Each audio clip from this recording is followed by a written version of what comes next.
Pickaxe.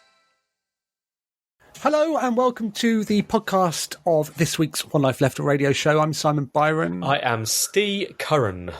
Just been back on the radio after a week away, but you podcast lot. You missed nothing.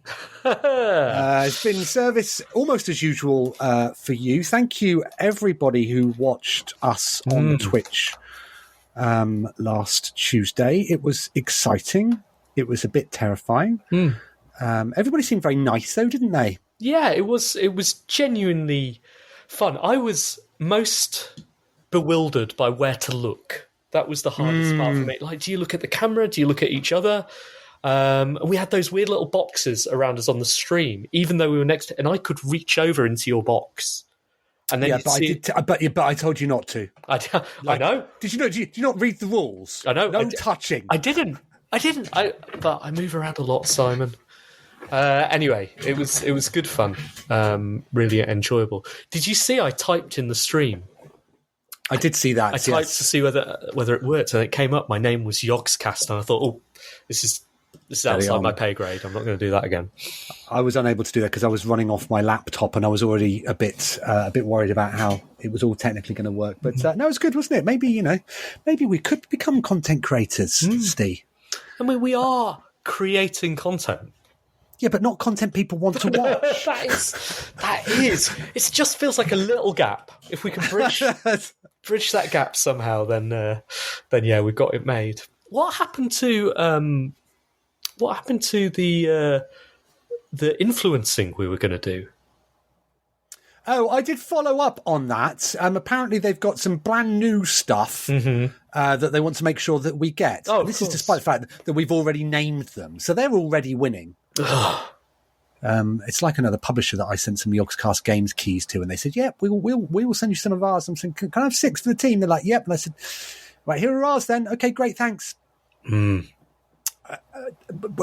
where am I? I mean, I am going to cancel the Steam keys if they're not there. I might do it live on air. Where you end up. Have you ever had this where you've had a key revoked. And it sort of just pops up and goes, "The owner of this has revoked your rights to it." I might just do that live on air next time. Do it. Yeah. Brilliant.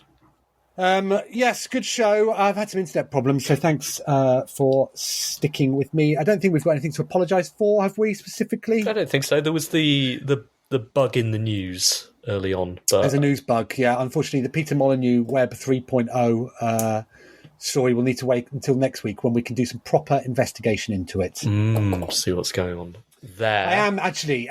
I am going to redo the news. The news bed has been, when the story goes on for a while, it's not, the rhythm's not right. So I will look at that. And actually, I'm going to stop Charles from going on too long. I do. When you add, he's quite fine on the original story now, but when I try and lead him down a line to talk about his fictional AI wife or have a go at Nintendo for not doing a proper F-Zero remaster, they are going on a bit too long. So okay. I think they might be shorter in future, which means we'll need more from our listeners in terms of correspondence, please. Yeah, we need letters, more letters, please. So pop into the Discord. You can find the address for that at hello.onelifeleft.com, or it's probably in the show notes as well. If you pop into the Discord, we'll welcome you. We'll give you a game to review. You get given a unique game based on your arrival number. And you can leave a message there for us in the mailbag. You can type us a letter and we'll read it out on air. Yes, we shall see you there. Steve's there more frequently than I am, although, if you do mention that you saw Muse last night, I will jump on and to talk to you or take you to one side.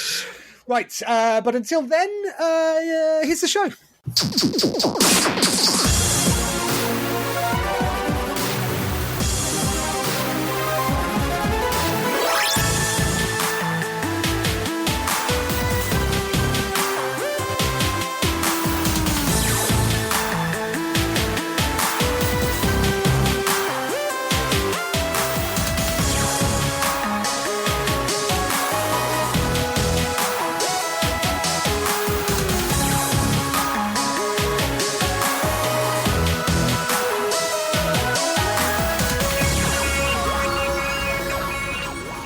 Hello, good evening, and welcome to One Life Left on Resonance 104.4 FM.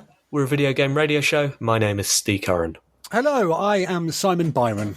How are you, Simon? I'm very well, thank you, Steve. How you doing? I'm okay too. Okay.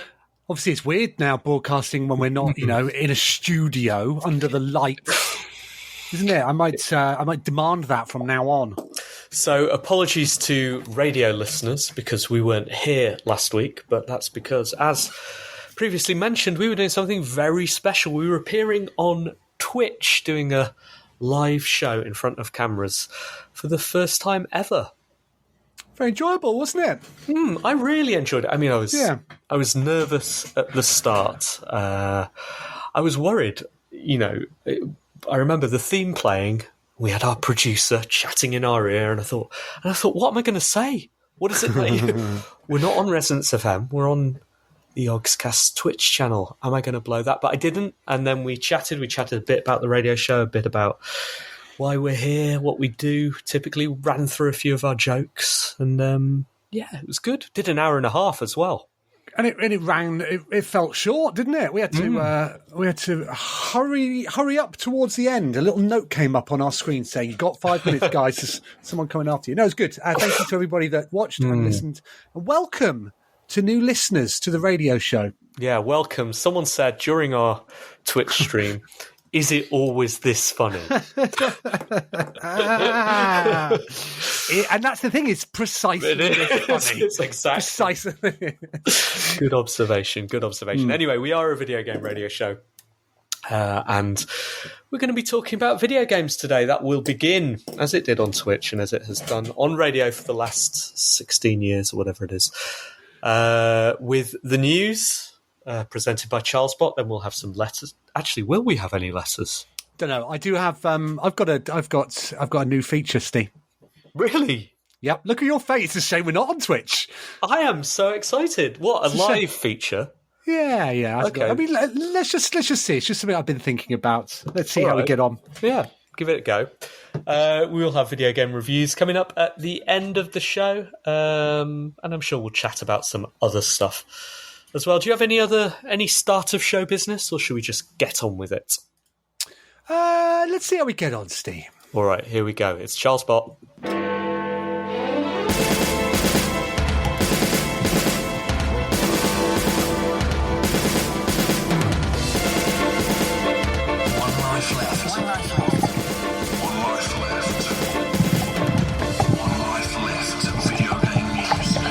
Me, Charlesbot 1.1.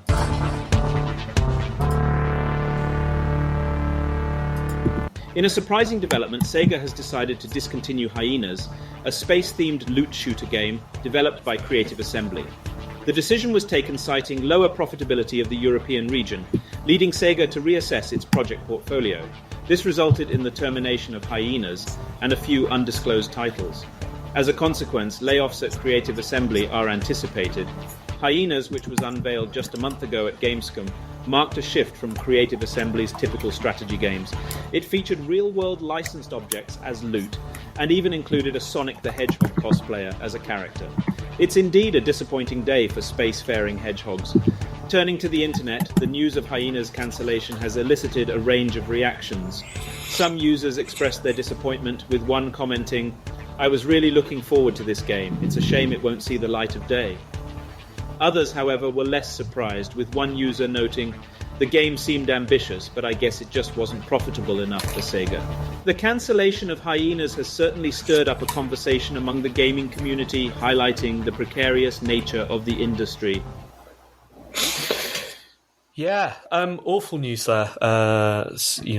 Heart goes out to all of our friends at Creative Assembly, and indeed, I assume we're going to cover the other layoffs in the industry in a later news story.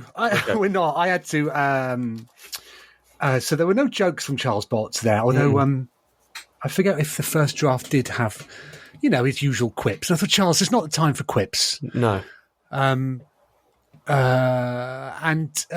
didn't want the whole of the new section to be quite so somber, but it has been a grave week for video games. Despite, the explosion in popularity, certainly since the pandemic, it's just been a grim old week. And this was, whilst there's a sense that things aren't quite right at the moment. There's a lot of chat on the social networks about developers finding it difficult to get publishing agreements, publishers being a lot more cautious. The most surprising news was Sega cancelling Hyenas, a game which was very, very close to release. As Charlesbot said, sorry, that noise you can hear, by the way, is Ste shuffling around, just having a little shuffle. There was a large Hyenas presence at Gamescom last month, and so for a game to be so close to launch and then just not to see the light of day was a huge shock and very surprising. Apologies for the shuffling around in the background. That was because I was about to cough and I had to go and get my water from the other side of the room.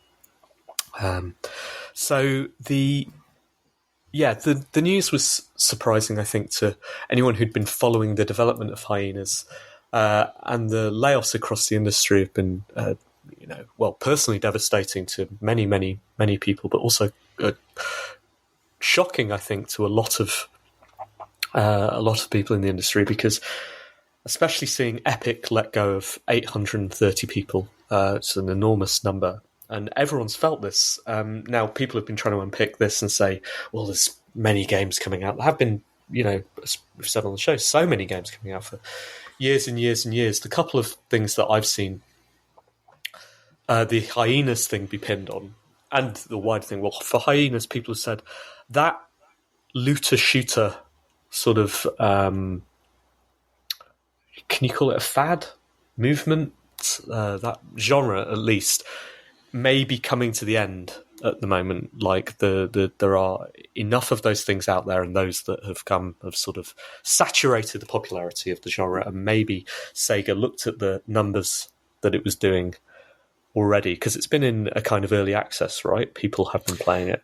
It's had private betas, private betas, but certainly not, or closed betas, but certainly not available to the public. But when you look at those, you're not looking at. I mean, this isn't like early access. So in early access, you might look at the sales, right, and say, well, our game's had this kind of soft launch, and of course it's early, but we can see what kind of traction it's getting.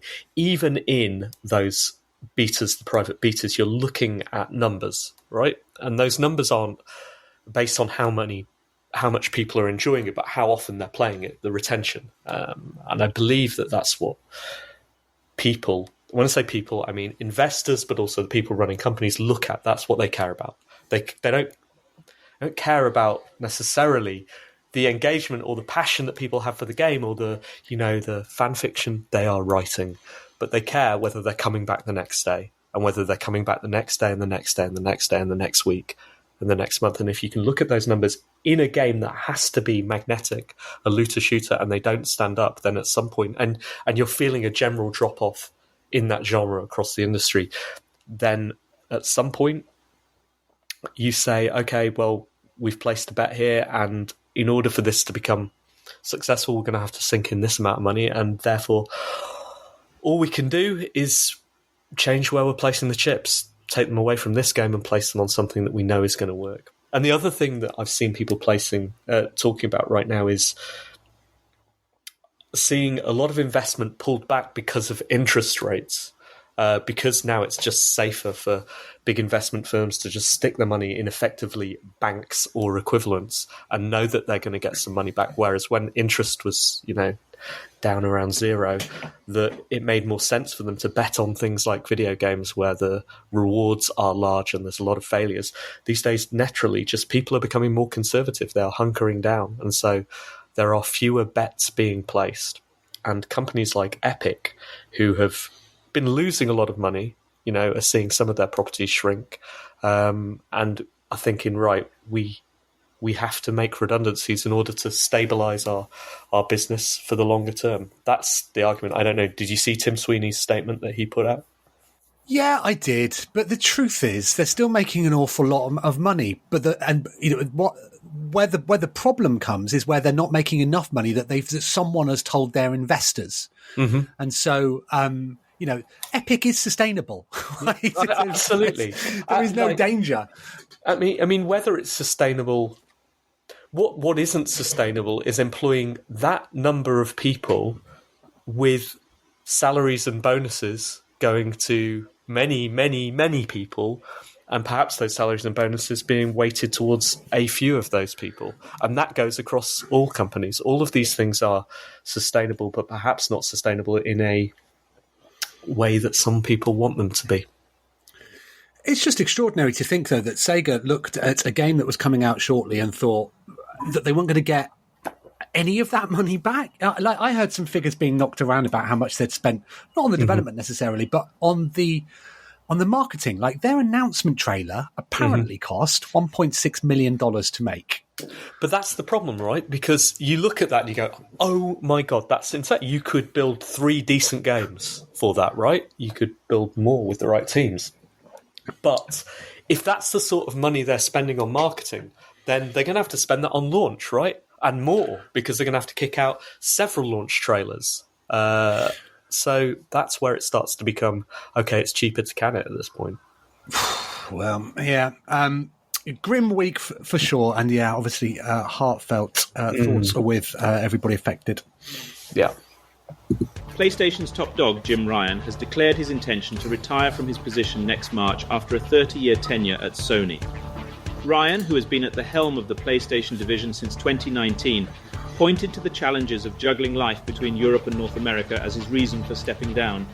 Hiroki Totoki, the triple threat president, COO and CFO of Sony Group Corporation, will assume the role of interim CEO of Sony Interactive Entertainment starting April 2022. This situation reminds me of the time I had to hang up my virtual hat from my fictitious career as a professional Tetris player. Life simply interferes sometimes, doesn't it? Now, if I were to apply for the position of Sony's president, I'd introduce some rather unconventional ideas to make PlayStation the best gaming system on Earth. First, I'd launch a new line of PlayStation consoles that come in a variety of neon colours, because who doesn't love a bit of flair? I'd also introduce a feature that allows gamers to order pizza directly from their console during intense gaming sessions. And let's not forget about the pause and pet button, which would pause the game and display a random cute animal video for stress relief. Lastly, I'd implement a gaming fitness feature that would encourage players to do a quick set of jumping jacks or push-ups between levels. With these innovative and slightly eccentric ideas, I believe we could take PlayStation to new heights of popularity and success. Thanks, Charles. That was him applying for the permanent role. Poor Jim Ryan, eh?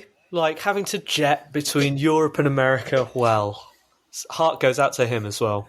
It's amazing it took him 2 years to realise, isn't it? 2 or 3 years to realise that he was managing stuff globally. I think there's more to this, Ste. What do you think there is to it, Simon? Well, now people are unpicking the Jim Ryan period at PlayStation. They're saying that his desire to move to games as a service hasn't kicked off at PlayStation. Now, I saw a headline on Forbes.com about that today and thought, I don't want to read it. Now I wish I had. Well, you also don't have to now because I've just told you. I mean, yeah, it's all speculation. But the idea, he said a while ago that he wanted Sony to embrace more games as a service, and there haven't been any significant ones that have been brand new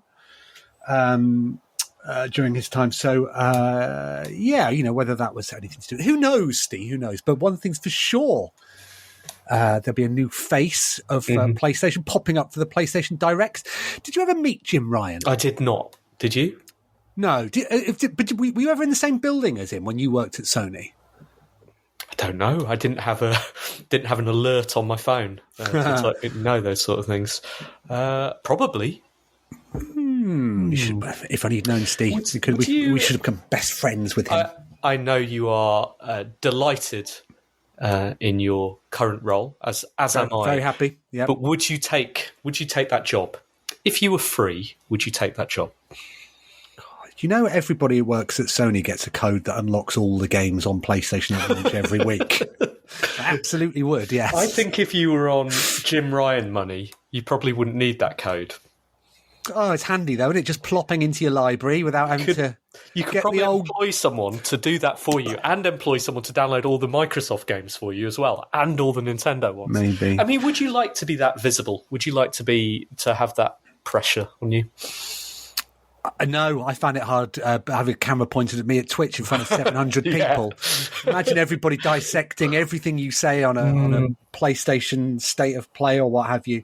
I mean,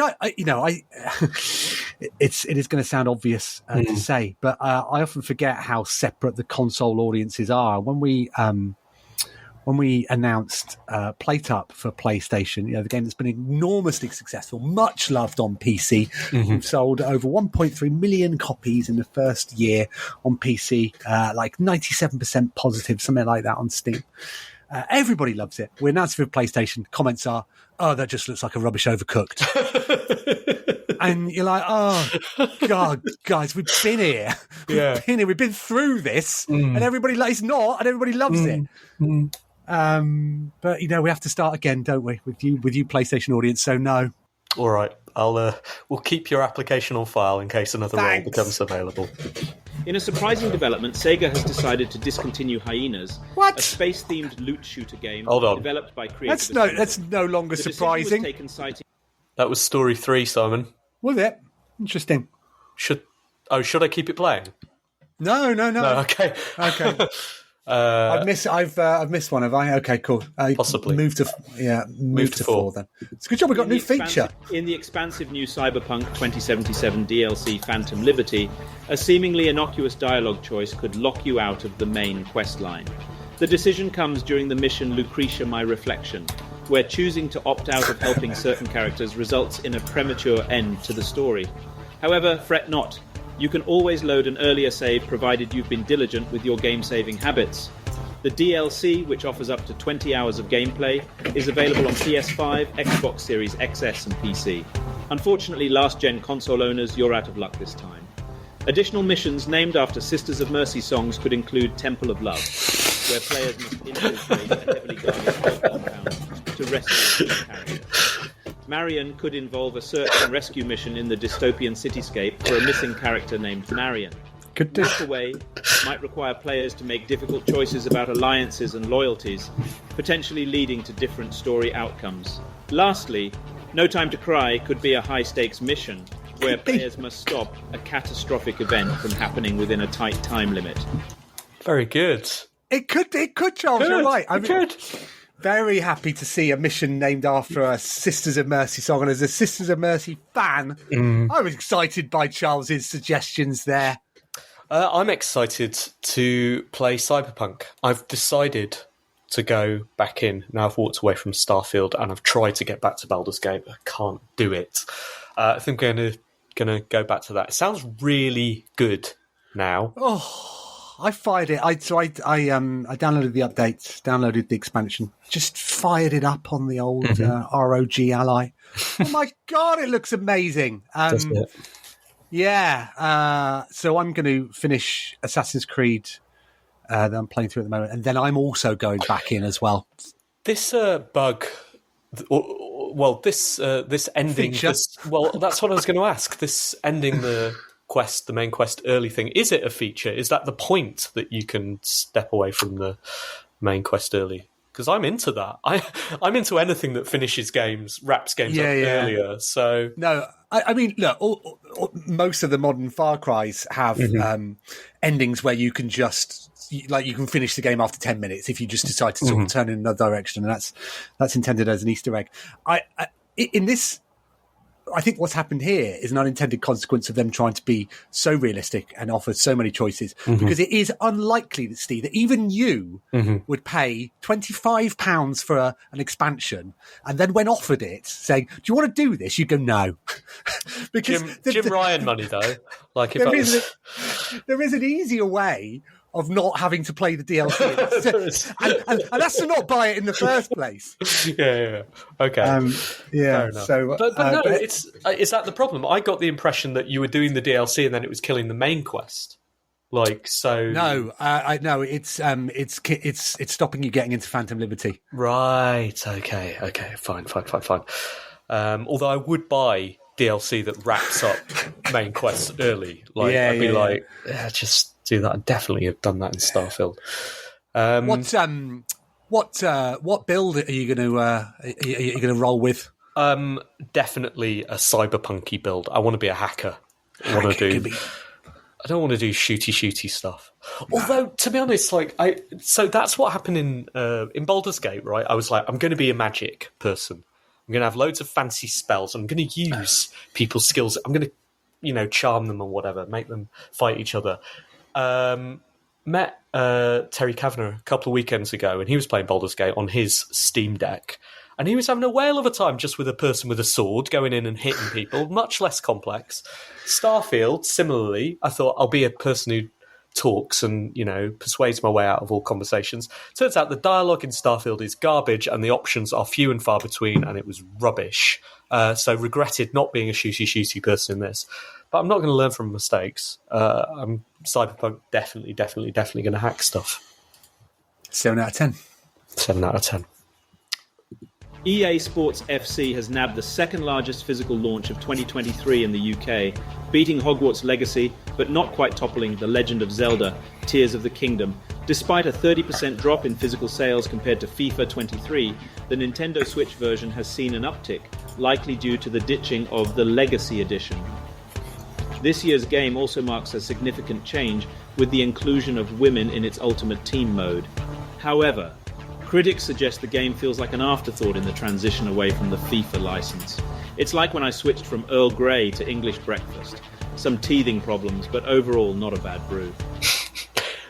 They'd have taken 30%, wouldn't they? Like 30% down year on year. Because this must have been a slightly terrifying change for them. Like, that brand is so major.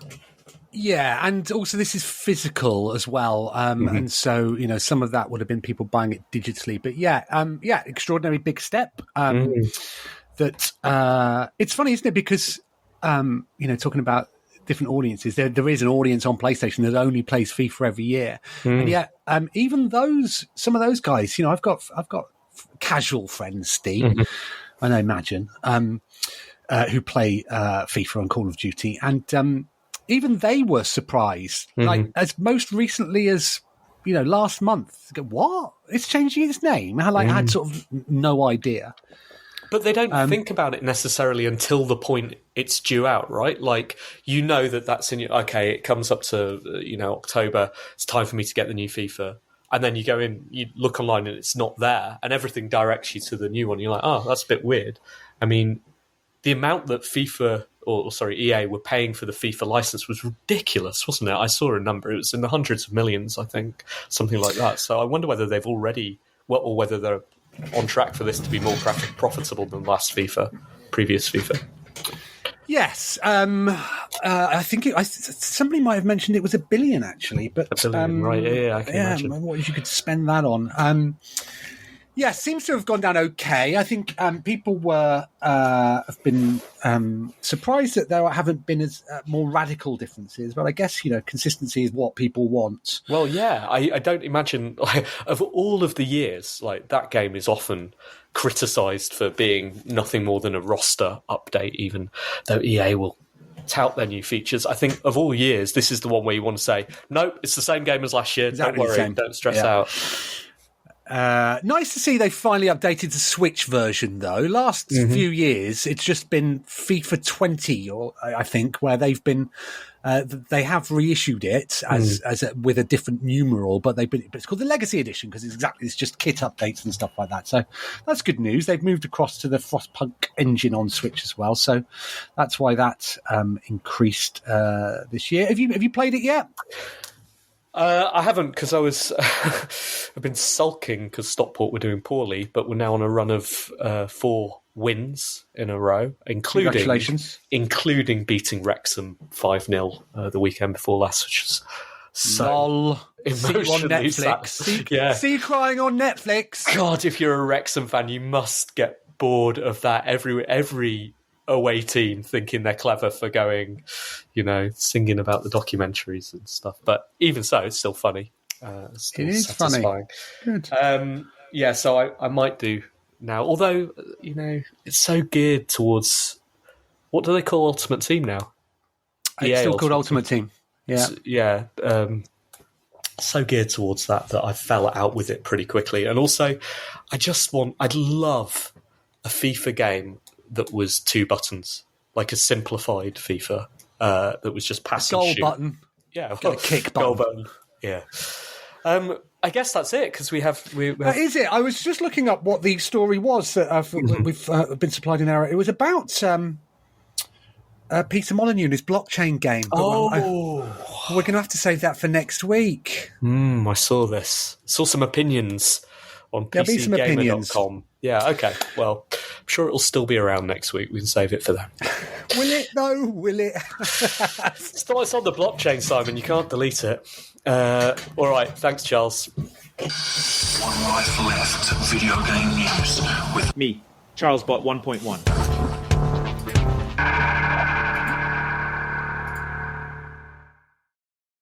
You're listening to One Life Left on Resonance 104.4 FM. We're a video game radio show. We've been doing this for ages and ages and ages, most recently on Twitch last week. That show you can find on our podcast. We did turn it into a podcast, so if you're not into Twitch, although you can watch it still, I think it's been archived on the Oxcast Twitch channel, for better or for worse.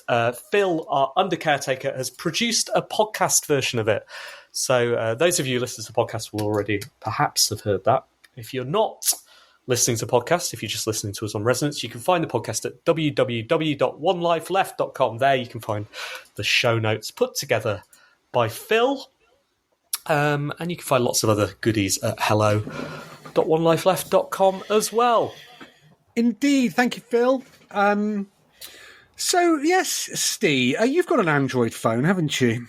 I do. It's right here in front of me. I've got a Pixel 6, although I'm thinking about getting the new Pixel, because it's a bit smaller, apparently. Is it? Well, you will be familiar with the feature that on your home screen, the way that Android integrates sort of things it thinks that you might like. It puts a custom feed together on your home screen. And, they say these days that the algorithms know you better than you know yourself. We're always being tracked. Everybody knows what we're interested in. And so a few times recently, I've been swiping. Am I swiping right or left? I don't know. Swipe right. You swipe right to move it from the left to the right. Yeah. And what is that on the? I don't know. On the kissing app. Yeah, I don't know either. Anyway, I'm swiping right. If that's okay, I don't know what that means. If it means a bad one, I don't. I don't Either know. way, it gets us in trouble. So it does get us in trouble, doesn't it? I don't know what we'll call this feature then. But I've noticed media outlets.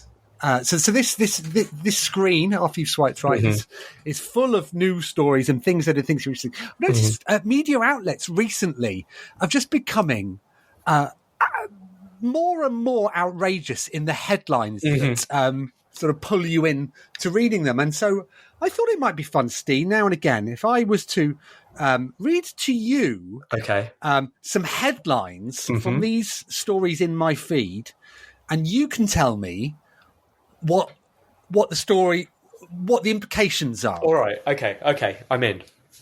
Okay. I did have 3, but I did realise that a couple of them are actually quite similar to each other.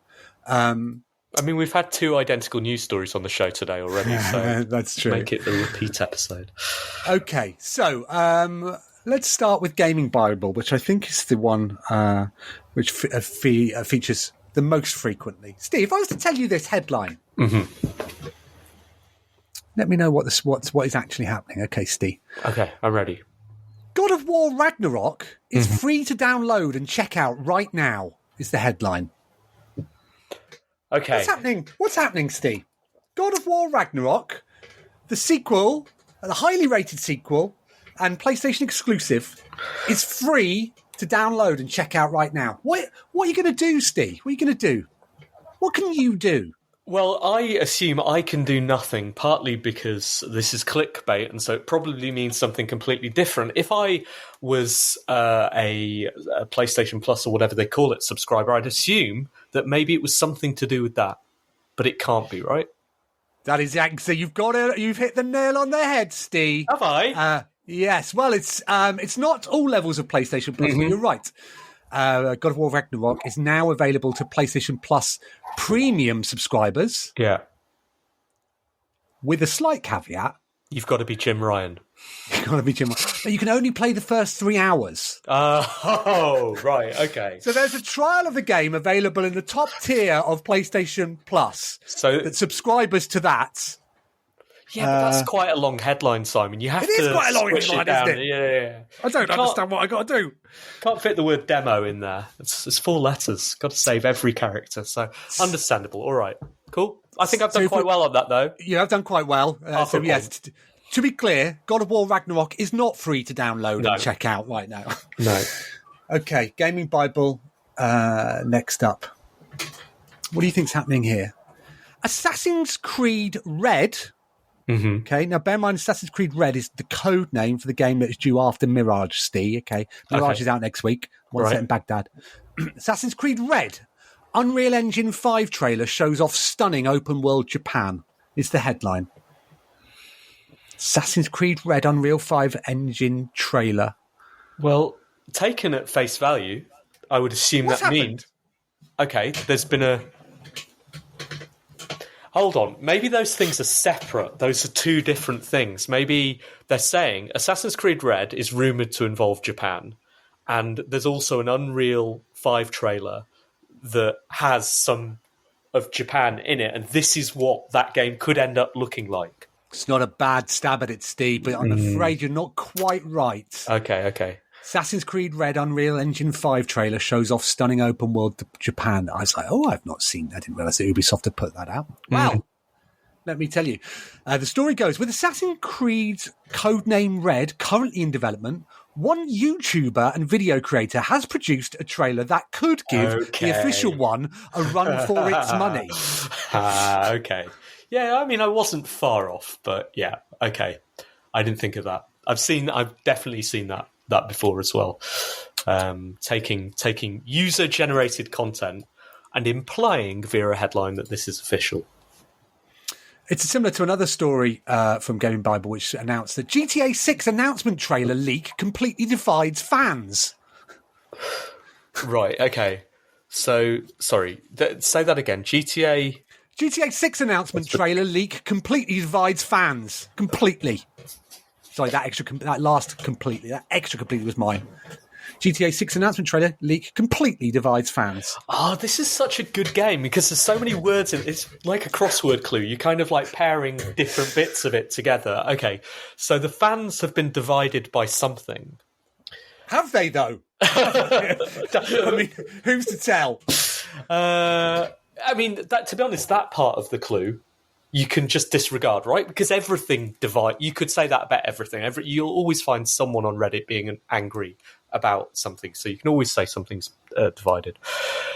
Announcement leak. Well, we know that it must be not an actual trailer, just a rumour that there's going to be a trailer. Or Steve. Yeah? You're good, aren't you? Okay. So the story, GTA 6 announcement trailer leak completely divides fans. The intro paragraph goes, according to one so-called insider, Rockstar Games will formally reveal Grand Theft Auto 6 next month on the 26th of October. But fans of the franchise are dubious over the credibility of the claim. They then fill for a little bit. But the completely divides fans bit, Steve, is justified by this bit. Over on Reddit, GTA 6 fans have been discussing whether they believe Marks. Martian from Base Alpha said, it's probably bull S, but I choose to believe it. I mean, that's completely divided, isn't it? He's divided on his own. Exactly. Don't need another person. Okay. Yeah, that's what that was kind of what I was driving at with dividing people. You'll always find someone to disagree if you want to put that in your headline. You want to put in your headline. Okay, finally, Steve, very similar area. Rockstar Games is giving away free copies of the GTA trilogy. Is it, though? It's the headline. Rockstar Games is giving away free copies of the GTA trilogy. I mean, quick, let's go and get some. Every studio gives away free copies of their games to the people who've made it, right? Well, I mean, I say everyone. Generally, that's the case. So you could say, Bethesda are giving away free copies of Starfield at small asterisk to their employees or to Jim Ryan. There's no asterisk here. It's just the headline. Rockstar Well, you Games can't giving fit away the asterisk in. Like, you've got to... It's giving away free copies. What? To people who've bought it? If you've... I don't know. Go on, tell me. Well, it's very similar to the... it's now put the GTA trilogy into its subscription. Okay. Which I didn't realise that they had. There's a GTA Plus subscription service on the PlayStation 5 and Xbox. You pay a monthly cost of $6, and you get virtual currency and stuff. You also get free copies of the GTA trilogy. Incredible. All right, perfect. All you have to do for these free copies is pay them for it, apparently. Yeah. There we go. Brilliant. Well, there we go. I liked it. Little glimpse into my swiping right. We need a name for the feature. If you've got any suggestions for the name for this new feature on One Life Left, you can email us at team@onelifeleft.com. And talking of which, it's time for the letter section. Email, messages and forward BCC. One Life Letters. What's going on in the inbox? I've got one from the Discord, Ste. Third Prize wrote, Dear team and SSG, I recently started playing XCOM 2 on the PS4 as I picked it up cheap in an online sale. It's quite good. The thing is, I'd already bought it on Steam, even though I don't really play games on the PC. I've had several different versions of Pokemon, each on a different iteration of Game Boy. Same for GTA 5 when I retired my Xbox 360 and got my PS4. My question is, which games have you bought the most number of times without finishing, brackets, or even playing? Sean. Great question, Sean, and one that's pertinent to what we've been discussing earlier. I bought Cyberpunk on GOG originally because it was cheaper on there than it was on Steam. I forget where my overseas friend was from that Christmas. But he was over and he was desperate to play it, so we did. I then rebought it on Steam so I could play it on my Steam Deck, which I no longer have. And then with Phantom Liberty, I've gone back to GOG to buy the expansion, just so I can say no to Idris Elba. so I don't have to finish it.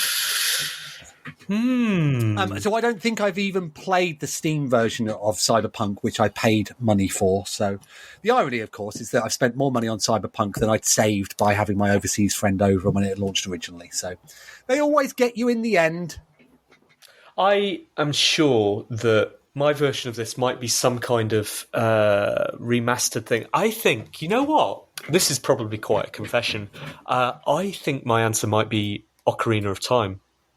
Ooh. Or Majora's Mask.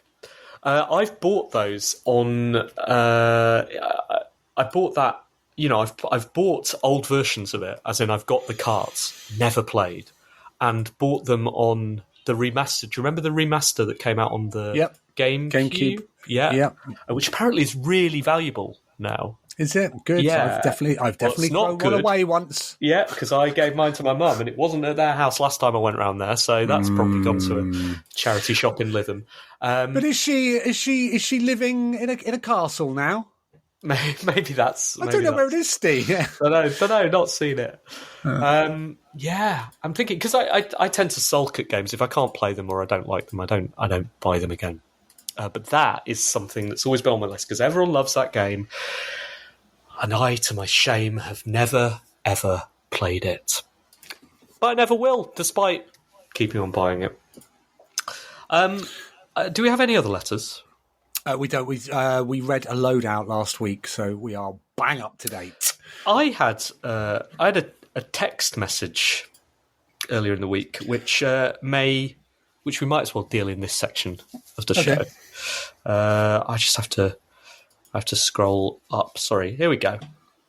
I'll just start the theme again. Hi, Ste. I loved the little Ste anecdote in Kieran's Parko episode. When's he getting you on there? Someone else referenced it in the One Life Left Discord this morning, didn't they? They did.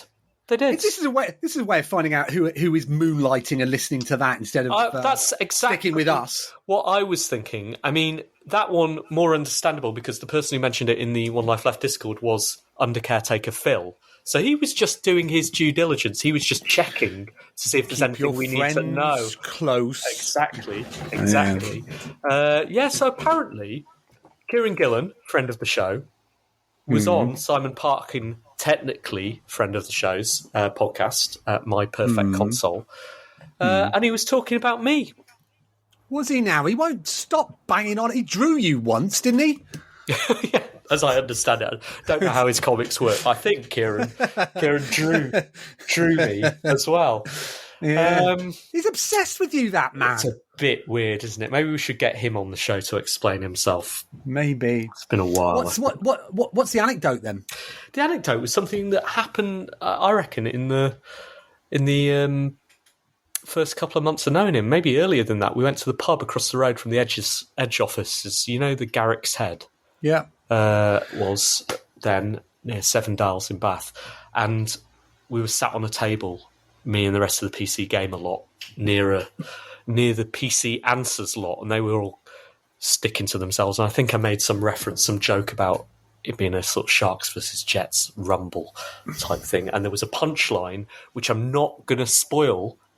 You'll have to listen to Parko's podcast together, or better still, just talk to Kieran, because he'll tell you, and then you won't be pushing Parko's podcast numbers up.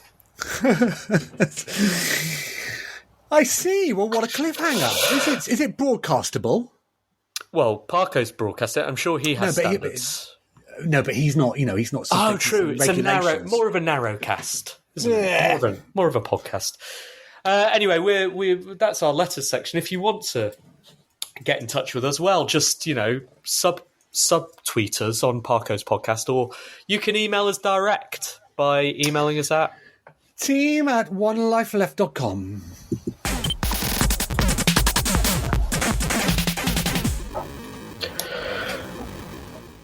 You are listening to One Life Left on Resonance 104.4 FM, or perhaps on our podcast, which is available at www.onelifeleft.com.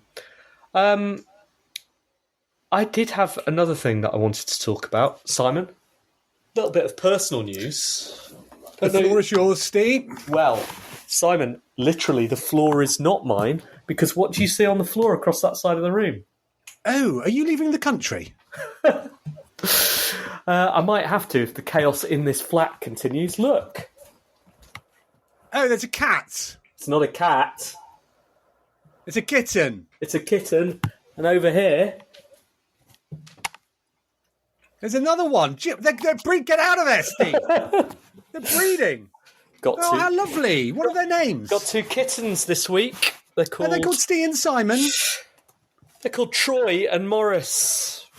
Who named those? Well, one of them, both named by my daughter, sort of, but the one that was called Morris was originally called Boris, but we were not calling a kitten Boris, calling it Morris instead, because it's a tabby, so it's got a prominent M on its head. They're both adorable. But today I was having a chat and someone said, so I was chatting about my kittens, and they were like, has there ever been a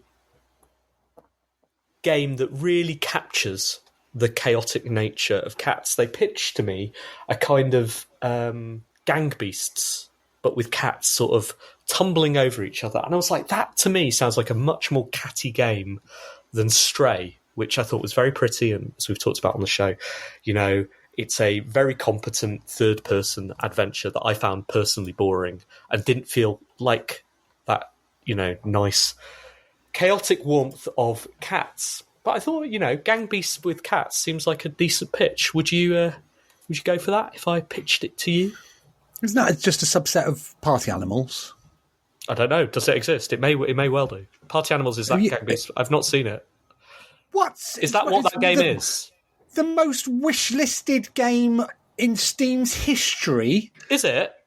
It was. Is it gang beasts with cats? then? Well, it's Gang Beasts with animals. So what you're saying is independently, Yeah. I have... Well, I didn't do it. My friend did. Ideated the most successful game, and now he doesn't even have to go and make it because it already exists. Yes, I mean, I've not played Party Animals, and actually not. It didn't go down very well. Everyone was really excited. It was the original. Oh, hello, hello. That's the sound of me putting Troy close to the camera. I thought he was going to mew. You going to mew? No. There we go. Oh, there you go. Hello. Sorry. Yeah, it was the first Steam Next Fest success Party Animals was, and then got like a billion wish list. Not quite that many. Then took ages to come out, and then when it did come out, they had to change the Steam page because it said, and imagine this, a slight oversight, that you could play it in single player offline. It turns out you can't. And it's just a typo, Simon. I think they actually did say that they don't blame us, we're from China. When you've got a game that everybody's trying to play, so no one could play the game because you had to connect to a server in order to play it single player. They've now revised the store descriptions, but I don't think it was a particularly smooth launch. That's for sure. Anyway. So maybe there were too many animals, and if it was just party cats, there we go. Then perhaps. Now there is, of course, another game coming out called Big Little Kitty, Big City. I don't know about that either. Tell me. Come on, Ste. It is where else? Yes, you are. So it's not really Gang Beasts, but the description is you're a curious little kitty with a big personality on an adventure to find your way back home. Explore the city, make new friends with stray animals, wear delightful hats, and leave more than a little chaos in your wake. After all, isn't that what cats do best? Due out next year. I believe some friends of ours are involved in the making of it. Okay. 20,000 followers on Steam is what it's got already, Ste. And that means probably 250,000 wish lists. Okay. It's a lot, isn't it? Good work. Well done to them for monetising cats. Unfortunately, my cats are not monetisable. They are just a financial and emotional drain. I'm really excited, Simon. 7 out of 10. 7 out of 10. Is it time for reviews? Have we got any other business? Maraoke gig, 13th of October. Maraoke's pop songs about video games. As you well know, listeners, we're doing a gig during EGX. It's our EGX special. It's going to be in Canary Wharf at the CAF at the Breakfast Club. New venue for us. Tickets on sale now at maraoke.com/EGX. We have maraoke.com now. We don't have to keep going mario.ke, and nor do we get our emails rejected for being on a Kenyan domain. We've got Maraoke.com. So Maraoke.com/EGX for your tickets for that. Please, please, please come along. It's very, very important that we sell this gig out, as we did in Germany and we did in Brighton before that. So yeah, let's keep that going. Come along, sing songs with us. I've written a couple of new ones already. Okay. Debuted in Bristol the other night. That was a good gig.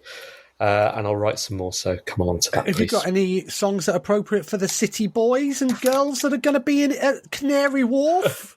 All the bankers? I don't know. Don't they just love, I don't know. What do they love? Did you just censor a joke then, Steve? I very much did. Very good, very Thanks. Good. We're One Life Left. We are an increasingly mature video game radio show in many different ways. And this is the reviews.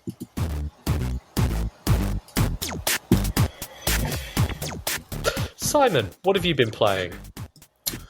I have been playing and exploring and enjoying Digital Eclipse's The Making of Karateka. You mentioned this on the show, on the Twitch show, didn't you? I did, yes. I've been able to spend some more time with it at the moment, and it is an absolute joy. I am aghast at how brilliantly put together this collection of material, assets, and stuff is in such a brilliant format. So, Digital Eclipse did the Atari 50 compilation that covered the history of Atari with a load of sort of background design documents and prototypes and stuff. I think it was last year. It's brilliant. They announced that they're doing a Gold Master series where they are going to take more detailed looks at individual games or individual programmers, designers, etc. And Karateka is the first of those, which is Jordan Mechner's first game he made as a student. And yeah, it's done in a format that only video games can do, where it presents you with an interactive history of the game, its development, but also sort of Jordan Mechner's life at the time, and it enables you to read detailed design notes, letters. It's got an original documentary, but sort of really, really brilliantly, it's got a number of prototypes and concepts that are shown as videos to illustrate sort of how Jordan got there, the correspondence with the programmers and the publishers at the time, and sort of what he wrote, which you can then watch videos of, or jump in at any time and start playing them yourself. That is so clever, it's smart. really, really good. It's got prototypes of the game. It's got the game on lots of different formats with quality of life enhancements, if you so wish. So I always found the game, which I adored when it came out in 1984. I always found it very, very difficult, but now you are able to save if you choose to at any point. But it's just an absolutely fascinating glimpse. Really high production values, incredibly well put together. Clearly a labour of love. I'm really excited to see where they take the series next. I hope this does well for them. Because it's preserving. We talked about games preservation quite a lot over the years, but this is preserving a game, its design, its origins in a format that that something like a Netflix documentary couldn't do. Yeah, and so it's an absolute joy. Honestly, I could not recommend it highly enough. Even if you've never played the game itself, I mean, just having access to. Like I say, the correspondence and the documentaries, it's brilliant. It's brilliant. I strongly urge you to check it out. 7 out of 10. I played a game called Echo. Have you played Echo in all caps? It came out a few years ago.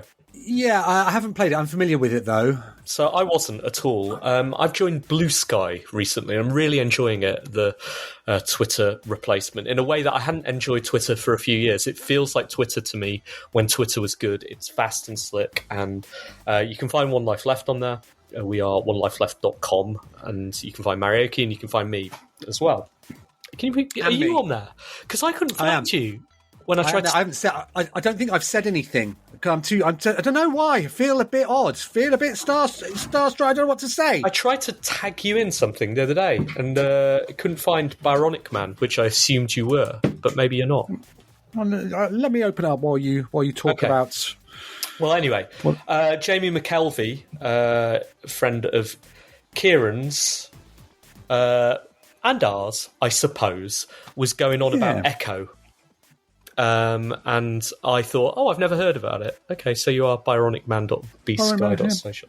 I'm Ste Curran there, so please follow us, as well as One Life Left. Anyway, Jamie was going on about that. I downloaded it. My goodness, that game's got a confident intro. Like, it's so good. Like, big old eye, thought this is brilliant. Game started, intro, slightly annoying, but also quite cool.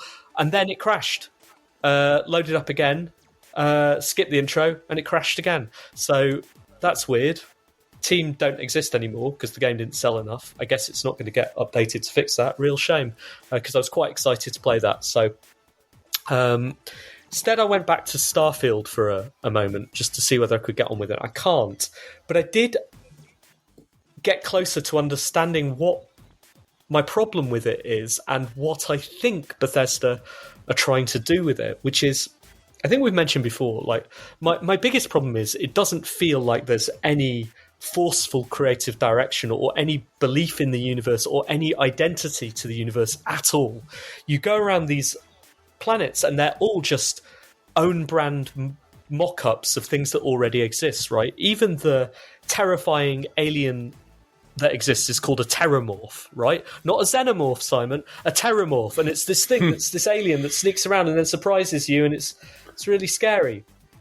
And there is a killer city, which is like Westworld, like a tech like Western place, and it makes no narrative sense, but it exists anyway. And then there's Neon, which is we have Cyberpunk at home, right? It's just a dated Cyberpunk universe, and it's just quite bad. And then you have the what's the hub world called? I can't remember. The one that's Mass Effect like. Anyway, all of these things are New Atlantis. Yeah, all of these things are cities you've seen. And then I was like, wait, that's the point. Not just that people are used to it, but then I realised Skyrim has profited from being a game that has been updated by modders for decades and made better and better.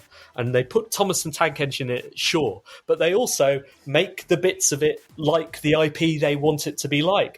And so one assumes if it doesn't exist already, there'll be a thing that changes the terramorphs into xenomorphs and makes this like a Star Trek game and a Star Wars game and all of those things that Bethesda cannot do, but allows people to live out those Star Wars fantasies and their Star Trek fantasies and their alien fantasies in a cross-IP universe, and it'll all still feel meh, generic AF. But as a fan fiction playground, it's great. Potentially 7 out of 10. What interesting theory. Yes, as mentioned on the not show last week, I finished Starfield. Bolted straight towards the end, deviated a little just to get my levels up, finished the game, was a bit surprised that that's how it ended. Thought, and then loaded up Assassin's Creed Syndicate. Oh, I played Bomb Rush Cyberpunk as well. Oh yeah, it's Jet Set Radio. I don't know what else to say about it. Like, that's what it is. If you like that, you like that. 7 out of 10. I quite like the narrative setup. What happens to what you think is the main character at the end of that. I was quite annoyed by him and all of that, and then that happened, and yeah, it's just but it's well done. It's really well done. I don't actually enjoy Jet Set Radio as a game, so I was never going to love it, but if you miss it... exactly what I thought. Absolutely. I'm like, oh yeah, but I don't like Jet Set Radio, really. Yeah. Going to play Cocoon for next week, so look forward to that I'm review looking forward to that as well. Yeah. Cool. Good. Fun show today, Simon. Thank you. Nice to see you. For that. Nice to see you too. Do you think we'll do Twitch again someday? I think they're going to struggle to stop us.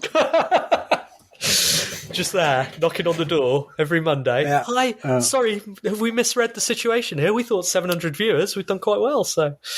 I have actually got the code for that door, so... Perfect. Well, we'll see you all there. We'll do a raid next time. Exactly. All right. Thanks to all of you for listening. Thanks again to Resonance for hosting. You're the greatest radio station in the world. Stay tuned for whatever's next on Resonance. But until next week, goodbye. Bye.